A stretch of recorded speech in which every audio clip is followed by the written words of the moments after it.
ଭାଇ ଆପଣଙ୍କ ନାଁଟା? ୱିଲିୟମ୍। ଆପଣ ଶୋରୁମ୍ ନା? Budget wheels. ଦିବ୍ୟାଂଶୀ ପ୍ରଡକ୍ସନରେ ଆପଣଙ୍କର କେତେ ଥର କାମ ହେଉଛି? ଏଇଟା ତ ଆପଣଙ୍କୁ ଲଗେଇ 2 ଥର ହେଲା, ସେକେଣ୍ଡ ଟାଇମ୍ ଏଇଟା। ଫାର୍ଷ୍ଟ ଟାଇମ୍ ଆମ ଯାଜପୁର ଶୋରୁମ୍ ତ ଆପଣ କରିକି ଯାଇଥିଲେ। ଦିବ୍ୟାଂଶୀ ପ୍ରଡକ୍ସନ ସାଙ୍ଗରେ ଆପଣଙ୍କ କେମିତି ଏକ୍ସପିରିଏନ୍ସ ଅଛି? ଏକ୍ସପିରିଏନ୍ସ ତ ମିଛ କହିବିନି, ବହୁତ ଭଲ ଏକ୍ସପିରିଏନ୍ସ ଅଛି। ଆଉ ଲୋକ ତ ଏମିତି କଲ୍ ରାତି 12ଟା 1 ପର୍ଯ୍ୟନ୍ତ ବି ଲୋକ କଲ୍ କରୁଛନ୍ତି। ଲୋକ କଲ୍ ମାନେ ଫୋନ୍ ହିଁ ଉଠେଉନି, ଏତେ ଲୋକ କଲ୍ କରୁଛନ୍ତି। ରେସ୍ପନ୍ସ ଆମର ବହୁତ ବଢ଼ିଆ ଅଛି, ସେଥିପାଇଁ ବହୁତ ବହୁତ ଧନ୍ୟବାଦ। ଆପଣଙ୍କର ଭିଡ଼ିଓ ମାଧ୍ୟମରେ ବହୁତ ସେଲ୍ ହେଇଛି, ବହୁତ କଷ୍ଟମର ବି ଆସିଛନ୍ତି, ସେଥିପାଇଁ ବହୁତ ବହୁତ ଧନ୍ୟବାଦ।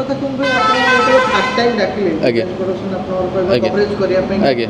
ମାନେ ଚୁଜ୍ କରିବାର ମାନେ କ'ଣ ଥିଲା, ରିଜିନ୍ କ'ଣ ଥିଲା? ଚୁଜ୍ ଦେଖନ୍ତୁ, ଆପଣଙ୍କର ଭିଡ଼ିଓ ମାଧ୍ୟମରେ ବହୁତ ଲୋକ ଦେଖିପାରୁଛନ୍ତି ଜିନିଷଟା, ବହୁତ କଷ୍ଟମର ଆପଣଙ୍କ ସହିତ, ଆପଣ ସବସ୍କ୍ରାଇବର ବହୁତ ଯୋଡ଼ିକି ଅଛନ୍ତି ଆପଣଙ୍କ ସହିତ। ତ ଭିଡ଼ିଓଟା ଆପଣ ମାଧ୍ୟମରେ କଲେ ବହୁତ ଲୋକ, ଅଧିକା ଲୋକ ଜାଣିତେ ପାଇବେ।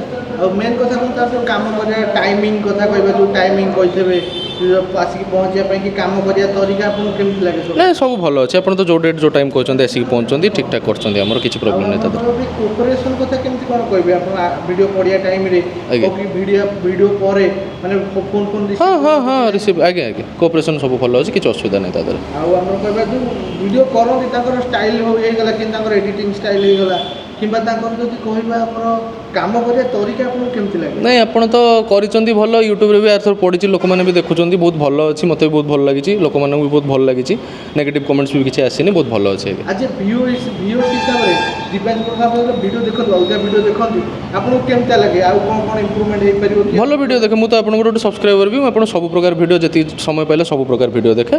ଭଲ ଆପଣ ଚାହିଁଲେ ଆଉ ଭଲ ଯେତିକି ଆପଣ ବେଷ୍ଟ କରୁଛନ୍ତି, ଭଲ ଚାହିଁଲେ ବି ଆହୁରି ସବୁ ଜିନିଷ ହେଇପାରିବ, ସମସ୍ତେ ନିଜ ନିଜ ଇଏରେ ଭଲ କରିପାରିବେ। ଆଉ ଯେଉଁମାନେ ଦେଖୁଛନ୍ତି, ଯଦି କିଏ ଚାହିଁବ ଯେ ଦିବ୍ୟାଂଶୀ ପ୍ରଡକ୍ସନ ଅଣ୍ଡରରେ କାମ କରିବା ପାଇଁ, ତାଙ୍କୁ ରେକମେଣ୍ଡ କରିବ ଦିବ୍ୟାଂଶୀ ପ୍ରଡକ୍ସନ? ନିହାତି ଆଜ୍ଞା। ଆଉ ତାଙ୍କର କହିବା ଅଲଗା ଇଏ ଅପେକ୍ଷା ଆପଣଙ୍କର ପ୍ରାଇସିଂ ହେଇଗଲା, କି ତା କାମଠୁ ପ୍ରାଇସିଂ ରେସିଓ ଆପଣଙ୍କୁ କେମିତି ଲାଗେ? ପ୍ରାଇସିଂ କାମ ରେସିଓ ସେଟା ମୁଁ ନେଗ୍ଲେଜିବୁଲ୍ ଭାବିବି।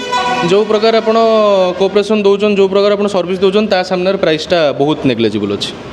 ଆଉ ଆମର କହିବା ଯେଉଁମାନେ ଆପଣ ଦେଖୁଛନ୍ତି, ବର୍ତ୍ତମାନ ଦର୍ଶକମାନେ ଦେଖୁଛନ୍ତି, କହିବା ଯଦି ଦିବ୍ୟାଂଶୀ ପ୍ରଡକ୍ସନର କାମ କରିବେ, ତାହେଲେ ତାଙ୍କ ବିଜନେସ୍ ଗ୍ରୋଥ୍ ହେଇପାରିବ? ନିହାତି ଭାବରେ ହେବ ଆଜ୍ଞା, 100%।